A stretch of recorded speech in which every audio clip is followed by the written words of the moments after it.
Hey everybody, Michael Jean here from Big Damn Films, and welcome to a special bonus episode of the Big Damn Podcast. This one is from a panel from Rose City Comic Con called 2025 called Firefly and Serenity, the History of Fandom 20 Years Later. It's about how a bunch of different Browncoats from Us with Redemption and PDX Browncoats and Can't Stop the Serenity all came together with their love of Firefly and turned it into action in the form of guerrilla marketing that helped get Serenity made, our fan film, and just universally raising hundreds of $1,000s for charity.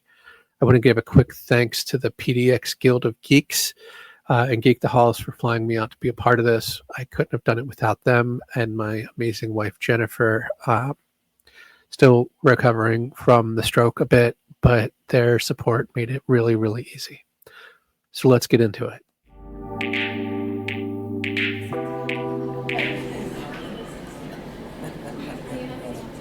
Now it's going to be fine. It's going to be fine. Right. Okay. All right, can everyone repeat after me? Anna, it's going to be fine. Thank you. Thank you. She's not Anna. Hi, I'm Anna. Welcome to the history of the Browncoat Fandom panel.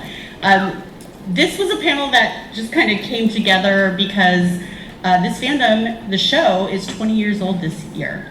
And the movie came out, The movie came out in 2005.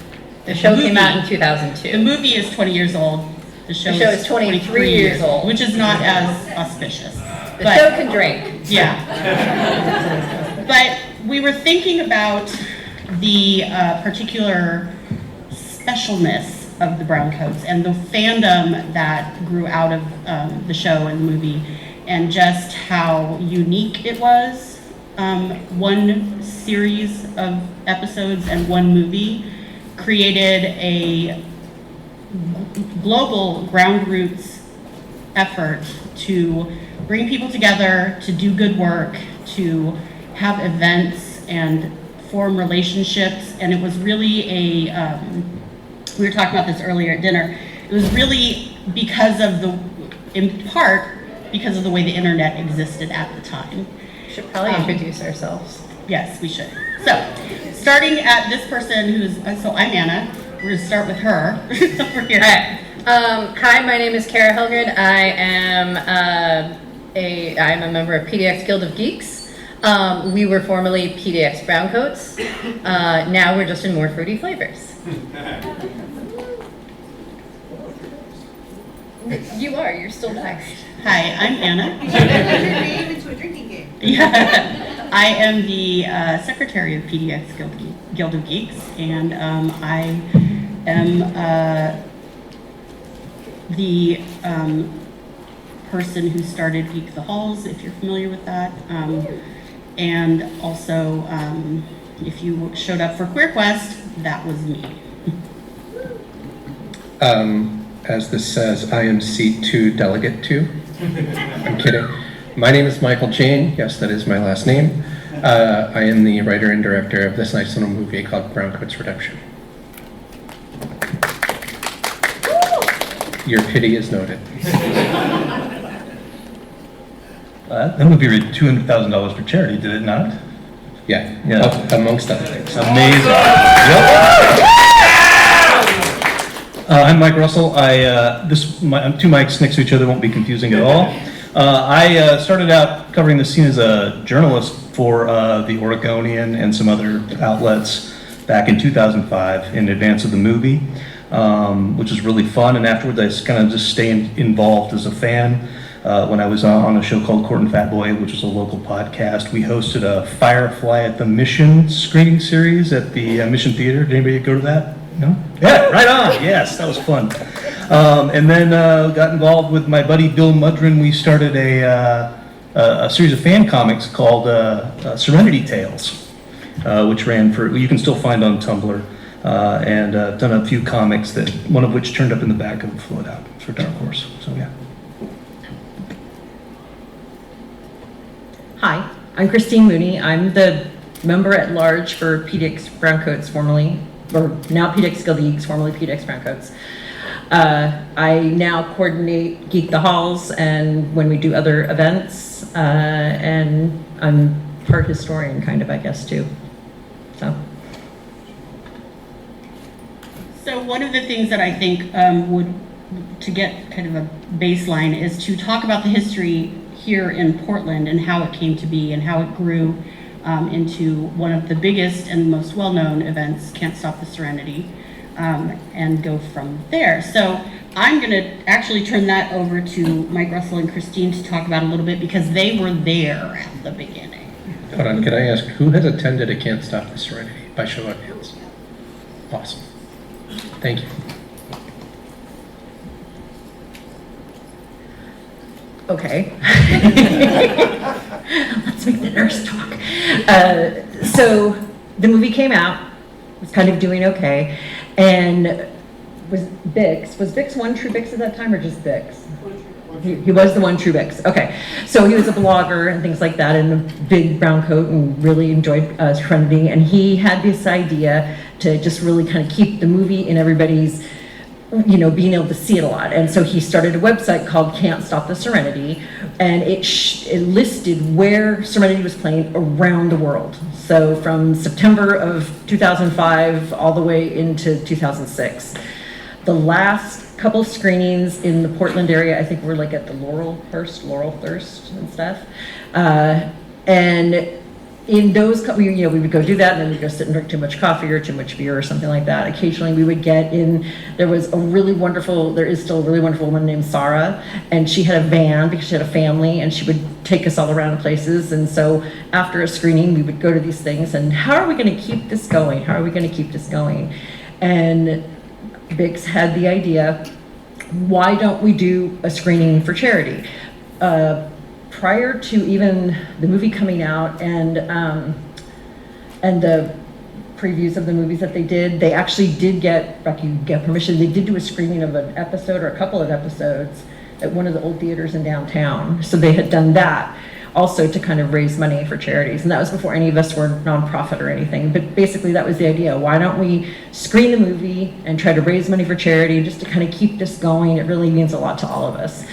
And in a van one night, driving between Portland and Vancouver or something, then the idea was like, why don't we tell a bunch of all these other browncoats we know? Because we are PDX browncoats. There is the San Diego browncoats and the California browncoats, and there's the Austin browncoats, and there were browncoats in Maryland and Washington, D.C. and New York. And so, and again, like you guys were talking about early internet, and so you'd send Yahoo lists and emails and kind of spread the word. But that is kind of what started it. And it really took off from there. And the first screening then, the idea was we'll do it on Joss's birthday, and we'll do it worldwide, countrywide, and all of that money will go to the charity Equality Now, which is a women's international rights charity.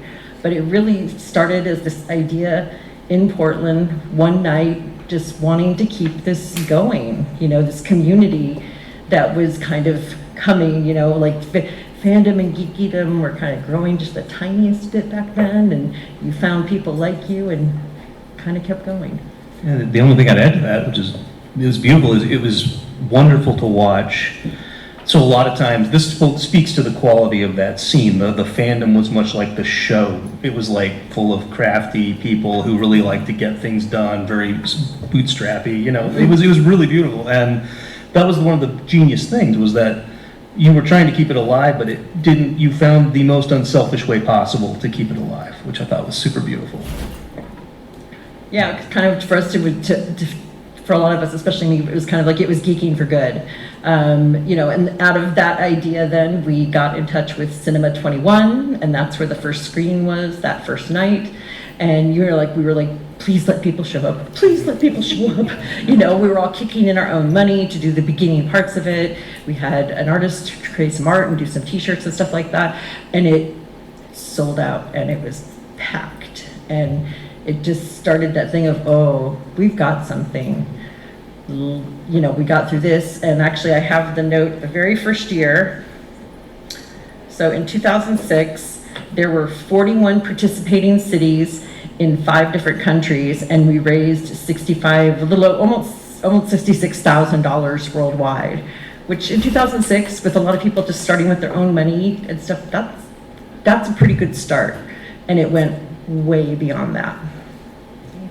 It's also an artifact of a moment in Portland that was happening where there was just kind of like this, we were talking about this at dinner, there was like this groundswell of just sort of, I would say, geek culture activity happening in Portland. It was like this epicenter, and like, you know, at the same time that's going on, you're having things like Trek in the Park are happening, and all these hyper-local podcasts, and it was like there was this really special scene that was happening, and that was a beautiful part of it. Yeah, there was, I mean, because Portland, of course, we have a lot of really artistic people, and we have a lot of really nerdy people, and all of those things kind of create a little bit of a confluence in around 2005 for a number of years until we all retired. So, how many of you were in Portland for CSTS, for Trek in the Park, for these things that happened between about 2005 and 2015? Okay, we got some few. Hey Norm. Yeah, so this is, I mean, part of the Browncoats fandom, and especially like when it comes to CSTS and some of the really big events, is also connected to our little bit of local Portland history, because the Can't Stop the Serenity event, of course, you know, started here. So, yeah. So Mike is from the East Coast, Mike Jane here, and so I was hoping he could talk a little bit about how his part of the world found out about CSTS and how he got involved and what that looked like for him. Yeah, so I'm originally from Baltimore, but I live in New Jersey now. I'm really sorry about that. I'm kidding, my wife's in front of me, she's from New Jersey. So, how many people watched Firefly when it was on TV? Same. So I raced to my TV, you know, I'm going to be honest, I learned about Firefly before I saw Buffy and Angel. Oh my God, there was an audible gasp. I know. So, because I'm a huge Star Wars fan, and I'm like space western, like that's up my alley. So I chased this around when it was getting replaced by Major League Baseball, when it was moved from like Thursday to whatever. And then the movie came out, and I saw that movie probably 15 times. There were times where it was me and one other person in the theater, and I didn't care. So then I went to this event called Dragon Con. I used to go every year, and I met Christine. And I heard about Can't Stop the Serenity. And I said, what's that? And she's like, it's a charity thing of you show Serenity and all the proceeds goes to Equality Now. And I'm like, great, I'm doing one. Which is a very much Browncoat way. Like you make a decision before you have a plan, and then you just figure it out. Because the Firefly fandom is very charitable. When you say you're doing Firefly anything, people show up. So I put on the 2009, 10, and 11 CSTS in Baltimore. It sold out every time. It was one of the coolest things that I got to do, because like you can introduce new people to Serenity that way. So the theater was normally 70% Browncoats and 30% new people, who immediately left there and was like, where can I see season 2? Yeah. And then you had to lie to them and say you just saw it. But in addition to that, like I met Christine because I went to 2008 Dragon Con, and a guy I met, who's a fellow Browncoat, was like, have you ever thought about doing a Firefly fan film? And I was like, no, but we're doing it the Browncoat way. Say yes and then come up with a plan. So I was in the works of figuring that out when I learned about CSTS. So yeah, I mean, there is no Browncoats Redemption without CSTS. Can I ask, what informed you having a charity component to your fan film? Because Fox wouldn't let us make money. No, I'm kidding. That isn't partially true. So, for those of you who has seen Browncoats Redemption, there are more hands than I expected. So in 2008, Stephen Fisher and I were talking, and he's like, well, have you ever thought of making a Firefly fan film? Because we kept bitching that there wasn't more Firefly. So he was like, have you thought about it? I'm like, no, but we're doing it, and I'm not doing it so I can get sued. So we're getting Joss's permission. My last name at the time was Doherty. So Michael Doherty also wrote Superman Returns and X-Men 2 and a bunch of other great stuff for Fox. So when Michael Doherty calls Fox and says, can I have Joss Whedon's office? They go, yes, sir. And I got through a series of calls and I got, hi, this is Tim from production. And I said, Tim, I really just want Joss's assistant. He goes, this is Tim from production. And I went, Tim, I just want Joss's assistant. And he goes, okay. And I talked to his assistant at the time. So we sent in, she's like, Joss gets his emails on Tuesdays, can't guarantee when he'll respond. So if you go to the Browncoats Redemption Facebook page today, you'll see the autograph email that I printed out that Joss signed that says Joss thinks it's cool and you have his blessing, but he can't speak for Fox and Universal. Which at the time, Serenity was owned by Universal and Fox had Firefly. So there was some negotiation being done. And Fox was like, great, you can't make a dime. I'm like, can I raise money for charity? And they're like, we don't care, as long as you're not making a profit. I'm like, great. So we raised money for our Equality Now, Kids Need to Read, which was co-founded by Nathan Fillion and PJ Harzma. Dyslexia Foundation, which was state-supported, Marine Corps Law Enforcement Foundation, which was Adam Baldwin's. Thank you. I apologize. I had a stroke 15 weeks ago, so I'm going to be a little bit spacey. And then there was one more that we did. There was 5 charities total. Yeah. Something. It's all on our website. Go check it out. And from there, we were allowed to raise money for charity, and we had a premiere at Dragon Con in 2010. We were allowed 1 year to move as much as we can, and we did $117,000 net for the charity, split 5 ways.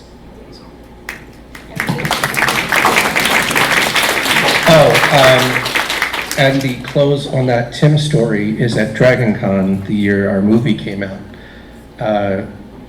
We had an opportunity to interview a bunch of people from the show. One of those being Tim Minear, the producer of Firefly and 9/11 and or 911 and a bunch of other stuff.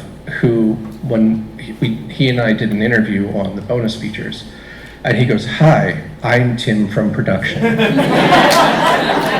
yeah. So just to give you an idea, at the premiere of Browncoats Redemption at Dragon Con, it was a giant ballroom at one of the hotels, and it was packed to the rafters. It was amazing. It was the most amazing experience being in the middle of this room and fans all around us and just being blown away by what Mike had created. It was a lot of fun. This is where I gotta stop you. I didn't do this alone. As with any Browncoat fandom, it's done by a community, which is why there's people from different places in Washington up here. There's people from different states. I got very lucky that about 200 Browncoats came together and volunteered their time and space, and it was put together by fans for fans. 1,400 people waited in line for 3.5 hours. Only 1,100 got in. The only other line that was that long at all of Dragon Con that year was Nathan Fillion's the night before. So for those of you that haven't seen the movie, what I'm going to do is, if you go to find the Browncoats Redemption Facebook page, there'll be a post next week. If you go to our Patreon for $3, we're going to show the movie with some of the cast and crew. Which, by the way, is the only way to see it, unless you want to spend $290 on eBay. You bring up an interesting point where how you were able to get through on the phone and get that. This is one of the weird things about both the intimacy of this scene and the size of the scene and the time in which it was all happening, is that was one thing that was unique about this, in addition, of course, to its charitable go-for-itness, is there wasn't a lot of separation at that time between the fans and the people who made the show. Like that, it seemed to me like that, the distance between those in this scene was a lot smaller than in a lot of other fandoms that I've seen. Well, there was a convention that kind of fell apart where the cast actually ended up just drinking with fans. Yeah. Flanvention. Flanvention. Was anybody at Flanvention? Yeah. Oh my God, Norm. Sorry, Norm. Well, I mean, this was, we had Mike, Anna, and I had a little bit of a conversation about how our fandom, how Browncoats as a fandom also originated at kind of an interesting time where the internet was very different. It was, because we're older, there wasn't social media. Social media wasn't really a thing. There was MySpace. There was Yahoo groups. There was Friendster. forums. Friendster. Oh God. Posting I've forgotten boards. about Friendster. But most of this was being done and organized via, like Yahoo groups and forums and chat boards and meetups and email and randomly emailing Universal and being like, hey, can we show your movie? That was really what we did. We sent an email and hoped for the best. And that was also a time period when, I mean, some people that you likely know, like Ronald D. Moore, Jane Espenson, were able to send pitch ideas for episodes to like TNG, Star Trek Next Generation, and be brought on as writers. And that's not really a thing anymore. Like there's a lot more layers to go through. It seems like at this point where there's a lot more hoops to jump through if you want to do something sort of like this. So we got really lucky. So, yeah, I can You know? speak to that. So, in making Browncoats, I learned how licensing works with a studio. You would think there's one person that's responsible for Firefly. You're wrong. There is one person responsible for still photos. There's one person responsible if you want to show it on TV. There's one person responsible if you want to show it on a plane. There's another person. So for every iteration of what you think it could be used for, there's a separate lawyer. And they often don't talk to each other. Back in early 2000, when CSTS was coming up, there were very few of those, so it was a lot easier. Yeah, it's, I mean, so the kind of the way that the Browncoats fandom was sort of born was also in a bit more of a DIY slap together internet sort of way. So it's kind of an interesting juxtaposition, right? So that's my whole point. Well, and also the thing that was interesting is, you know, I interviewed Whedon once and he said he's a deadhead. And so he appreciated DIY fan stuff. He was like, yeah, you see bootleg stuff sold at deadhead shows. And it's like, yeah, I kind of he liked that energy with the Browncoats and that scene. And it was, I think today probably fan art is actually seen now as an actual extension of the world of marketing. But then it was something you did have to be a little concerned about. And I think we were very, very blessed that there were people in charge of Firefly who really supported and enjoyed that energy.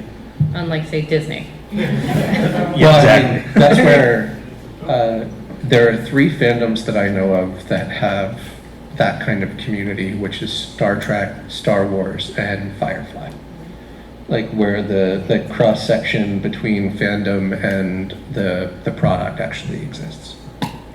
Yeah, and they're like, you could go onto IMDb and do a free week pro subscription and pull down everybody's addresses, like all their office addresses. So if you were, say, I don't know, inviting somebody from the production crew to your event, you could do that. You could just send them mail. And a lot of times we would be able to send things to Joss or to Jane or to whomever, just pack it up in a box and ship it off, and we would know they got it. It was such a weird time to be doing things like this. It was just very, like Mike was saying, it was very, there was no separation. It was very hands-on.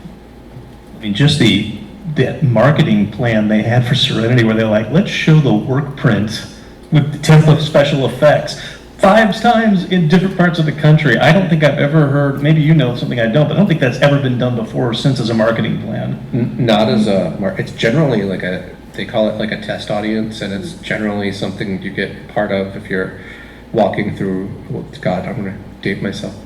Back then when you'd walk through a mall, there'd be someone with a clipboard that's like, do you have time to watch a movie that's not released yet? But this was the only time they went, no, you're going to see Serenity and it's not finished. I haven't seen anybody do that since. Hey, Mike talked about the Sarah Paulson thing. Oh, yeah. Right. No, like, so did anybody in this audience, God, we're like a bunch of olds going, remember when? No, but did anybody in this audience go to any of those, like, they would screen the unfinished cuts of the film? No, wow, this was amazing. Yeah, okay, so you were there. Very few, though. This was amazing. They did this marketing thing where they were like, okay, we're going to generate ground interest by showing an unfinished film in theaters, and we could go pay to see it. And they did it 5 times before the movie was officially released. And you would watch it change. And I remember, like, there were in the movie, if you've seen the film, there's in the finale, Sarah Paulson comes on as a hologram and goes, here's what the Reavers are. And that was a totally different actress at one point. And then, like, at some point, and she wasn't very good, I hate to say, and there was a point where, or like, it just wasn't a strong performance for that moment, and then the next time we saw it, she was gone. It was really, really interesting to watch. And it obviously, given Serenity's box office, it wasn't the groundswell they thought it was going to be, but it was a super interesting moment in film marketing history to be part of. Something that I find amazing about also kind of what came out of this is, so us and California Browncoats and Austin and several other became nonprofits, and we are still a 501c3 nonprofit. There was things like the Browncoat Ball, which still, they just had the Browncoat Ball in LA, like last weekend? Next week. Yeah, huh? Next week, yeah. Yeah, so we had that once. Some cities, we did Can't Stop the Serenity for 10 years. And then after a while, we were like, okay, we're really tired. But some places are still doing it. Salt Lake City has an amazing group of people there that still, they hold screenings, Mike,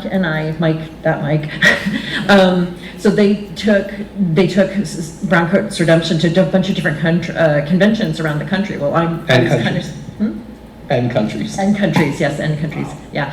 I was the West Coast, so, Mike and I he would fly into San Francisco and I would pick him up at the airport and we'd stay in a terrible hotel and go to WonderCon and screen the movie. And then, okay, now we're gonna go down to the creation conventions in LA, and now we're back up in Seattle and, that kind of stuff. But through that 10 years, what we did Serenity, we were still having meetups and shindigs and things like that. And, the pandemic really kind of took a bite out of a lot of that. Also age, again, like we're all just, but, to me, for me, Firefly gave me dear friendships. These, Anna and Kara and then Diana there and I have been friends for 20 years. They have seen me through nursing school, through small children who are now all grown up. And we just met tonight. Yeah, just tonight. Yes, I'm picking up at the airport at midnight last night. It's going to Dragon Con and watching screenings still happening at Dragon Con, and Browncoats still getting together and having a party and going to another party and that kind of things, and still trying to, and whenever possible, still trying to do it with a charitable aspect. We still do Geek the Halls. Funds from Geek the Halls are donated every year. When we do Pride to do that.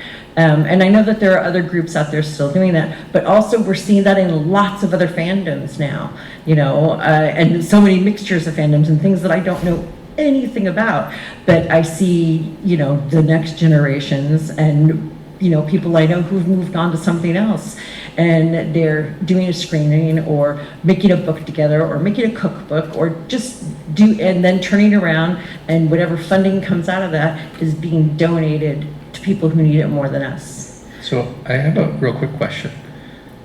Who in this room would go to a CSTS if they had one next year? Thank you. Only if you're coming out and helping organize it. I'll make you a deal. I have another question. Who wants to help? There you go. Okay, there we go. That's great. Awesome. See us after class. I will make you a deal. If you do a Serenity Browncoats Redemption double feature, I will come.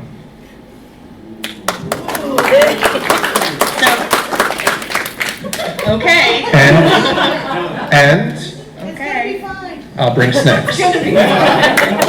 So we can do a few questions if anybody has any questions for our panelists or about the history or about anything about what we've done. We're happy to answer them, and if you don't, that is okay too, because I know it's kind of late in the day. But yeah, it's so if anybody has any questions, feel free to shout them out. Or there's a microphone. Just speaking of the origin, kind of a Firefly fandom, etc., do you have any plans tonight to talk about the Done the Impossible documentary? That's great. Yeah, it was Brian that did the documentary and put an amazing. I think you can still get it on Amazon. I think so. Yeah.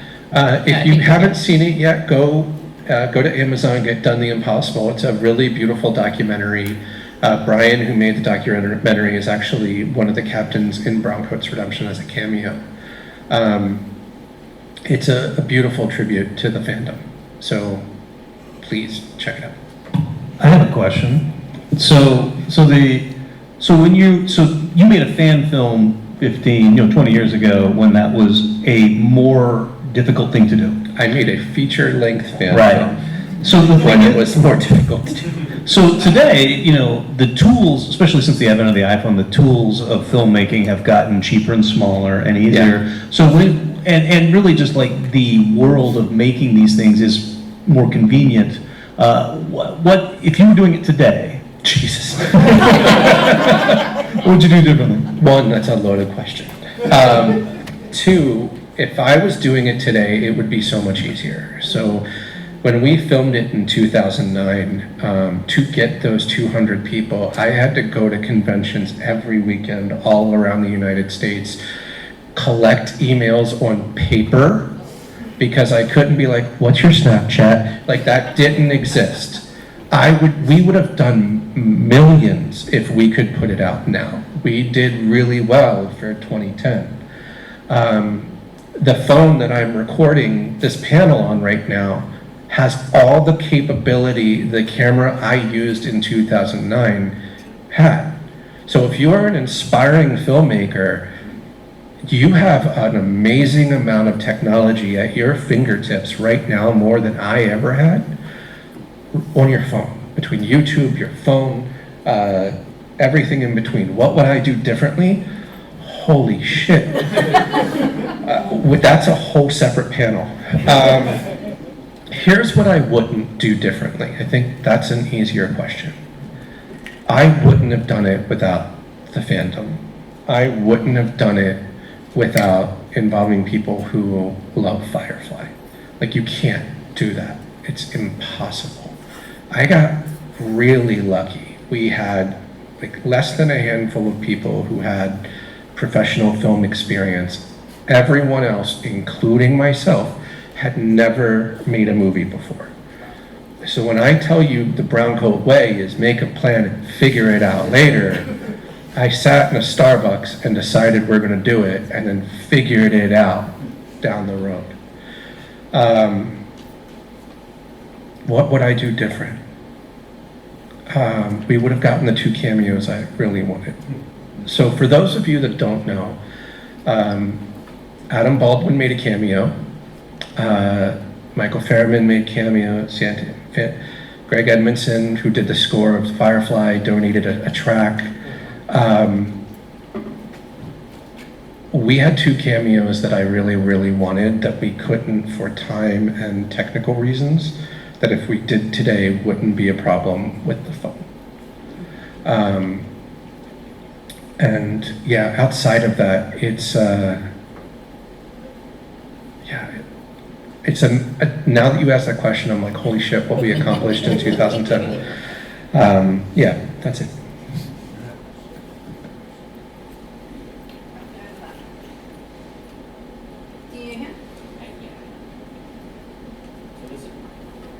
Oh, where's our tech person? Is it on? If not, we can hear you. Can repeat the question. Yeah, we can hear you and repeat. I turn it back on. I turn it off, turn it back on, and then the light's not showing up anymore. We can hear you. What do you Yeah, want? so just ask the question. So this is just like a Firefly fandom question in general. Sure. Right? Y'all ever get your hands on the official Big Damn Cookbook? Yes, I have one in my kitchen. We had one and we sold it for a nice little bit of money at Geek the Halls last year. Yes. Just wanted to throw that out there. No, Yeah. good plug. What is your favorite recipe from the Big Damn Cookbook? Great question. Mother's milk. This thing ain't working. I think it was pork jerky. Pork jerky, Or the, okay. eggy mush, Eggy mush. which, similar to a food that I have at home. All right, more questions? Please don't be shy. I just wanted to say one more thing. When you were talking about Done the Impossible, thank you very much. I have it. It sits next to me on my chair. And I think that really kind of goes back to what they were talking about it being the internet at a certain time. You know, Firefly disappeared on us. And I actually did not see it in the original. I saw it just prior to the movie. But, in that, there are people at home on their computers, on their posting boards, on their forums, that put together, what is that, groundswell, but just got everybody else together, write the letters, meet people in meeting rooms, show up in front of them in the mall, and that is what led to Serenity being made, which is then what got us to kind of, so thank you for mentioning that, So- but it's pretty amazing, again. So real quick, the message boards were super critical back in the day. There used to be a message board called the Loon, like for Saloon. And there was a brown coat named Lux as his username. Oh, that's right. And he passed away, and but he was like the icon of the message boards in the day. So much so that in our movie, we called the bar the Loon, and one of our main characters was named Lux for him. Again, doing something different today, I don't know that a lot of that would happen the same way, because those message boards, kids' message boards were the predecessor to blogs. And Reddit. Now, kids' blogs. If you want to see what a message board looked like, go to Reddit and imagine it was shoddily put together. More shoddily put No together. thanks. So a lot of this panel is turning into, we're 15 years older than all of you. Yeah. But the one of the things I wanted to say, you asked how many people watch it on TV, and they all raised their hands, and I was like, how I discovered Firefly? On Real Player, on a 480p box, this big. I was like, oh, this show's great. I was watching the Mario 64 version of it, and that's how I found the show. I found it through bootleg Real Players hosted on some obscure Mine webpage. was a- Now, kids' Real Player. So there was a question. Yeah, there was a question. We got a question right back here. I appreciate you talking about the struggles you had to go for every little use of the clips versus screenshots versus audio, et cetera, I know it's not from the world, but have you ever tried to use the notoriously affiliated meme as part of the draw? And has that encountered any difference working with that? So, you know, the one from Castle where he's kind of dumbfounded, but everybody thinks it's from Firefly, that isn't really good. Oh yeah, the one where it's like he's like. Yeah, that one. Yeah, I use that meme religiously. I had to ask for legal aid permissions for that. Is it any different from the rest of the Firefly? So using a meme isn't something you need to really get legal permission from. But for those of you that don't know, Nathan had a show called Castle, and he had one episode where he actually dressed up as the costume. And the character's daughter looked at him and said, like, didn't you wear that like 15 years ago? Yeah, I think, do memes fall under fair use? Or? Yeah, memes fall under fair use. Other questions? And that is it. The panel's over. We went over, but Oh, we did? yeah. Oh, I'm sorry. Have one more question. Oh, one more question. Go for it. It goes till 9. Oh, does it? Yeah. Never mind. 8:15 to 9. What time is it? Because that's my. Oh, we got 7 minutes. Let's go. All right, what you I got? slept for hours just to be good for this panel. Let's go. I saw a hand, was there a hand over here? Yeah. I was hoping you could repeat your plug for the screening. Repeat your plug for the screening. For Browncoats Redemption on the Yeah. Patreon. Repeat the plug. Facebook, Patreon. No, if you go to Facebook, look up Browncoats Redemption. It's spelled exactly like it sounds. That's the Facebook page that's been in existence since 2009. I update it infrequently, generally. Like yesterday, September 4th, was the 15th anniversary of the Dragon Con premiere. So every year we'll do like a small like streaming with friends and family and the cast of the movie. That's it. Hold on, scroll down. It's not launching. It's going to take a second, yeah. It's okay. Keep going. There we go. So you'll see this. All the cast members got a t-shirt, took pictures with it. The bottom left image is the autograph by Joss, which is my fun, like, ha-ha card to pull when people are like, you didn't get permission. So go to the Facebook page, like the page, and sometime later this week when I get home, I'll put an announcement of the Big Damn Films, because again, when we started, we had to make it a charity, so our charity name was Browncoats Big Damn Fan Films. And now the company is for profit, and it's just called Big Damn Films. So you'll see an announcement, and we'll put it up for Patreon. We have a Patreon account. You can come see the movie for $3 and then cancel your Patreon membership. Yep. What is the name of the Patreon account for those of us who don't have Facebook? Big Damn Films. Yes, ma'am. Do you guys have any favorite word phrases you use constantly when you show, like ram and shiny? Shiny is used on a weekly basis. My wife's going to kill me. Don't you dare.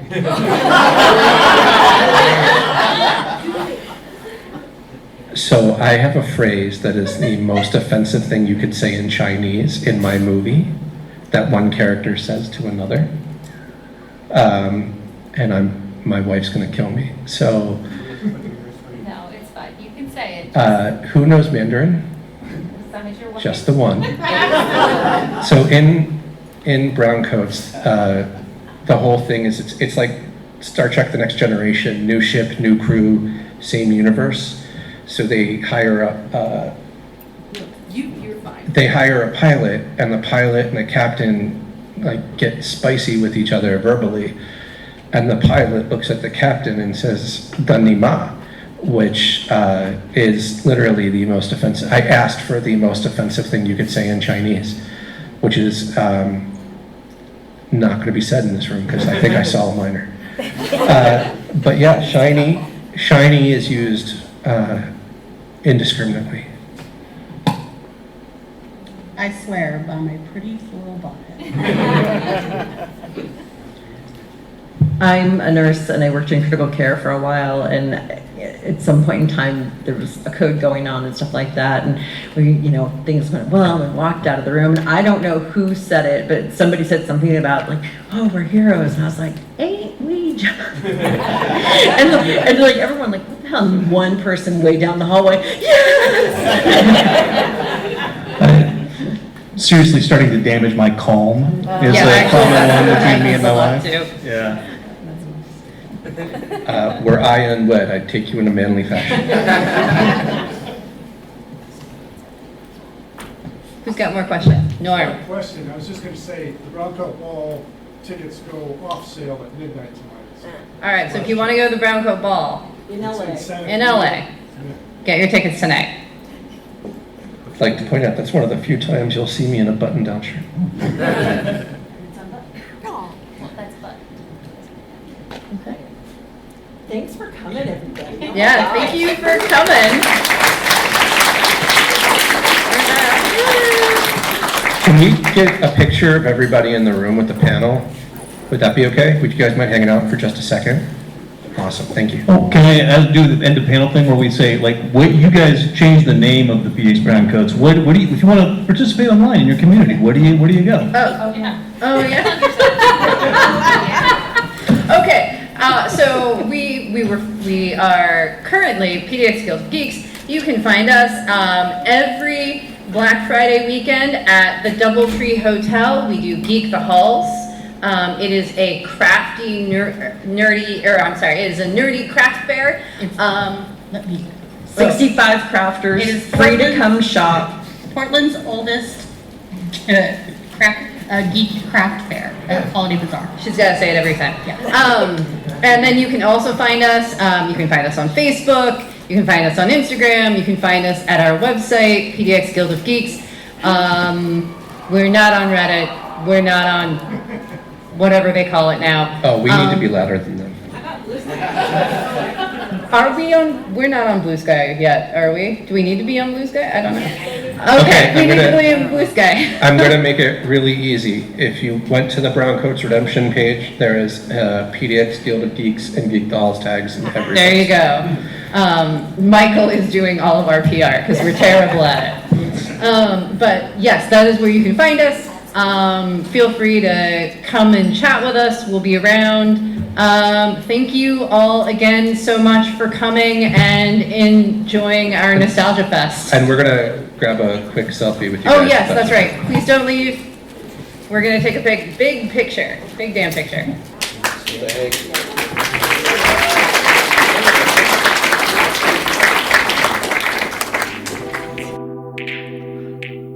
And that's it. The Firefly and Serenity history of the fandom 20 years later, live recording from Rose City Comic Con 2025. Again, big thanks to PDX Guild of Geeks and Geek the Halls for making the trip possible, and to DJ Zafer, as always, for our intro and outro music.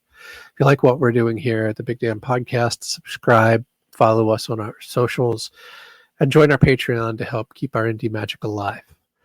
Thanks for listening, and as always, keep telling your big damn stories. I think I did it. All right. Thanks, guys.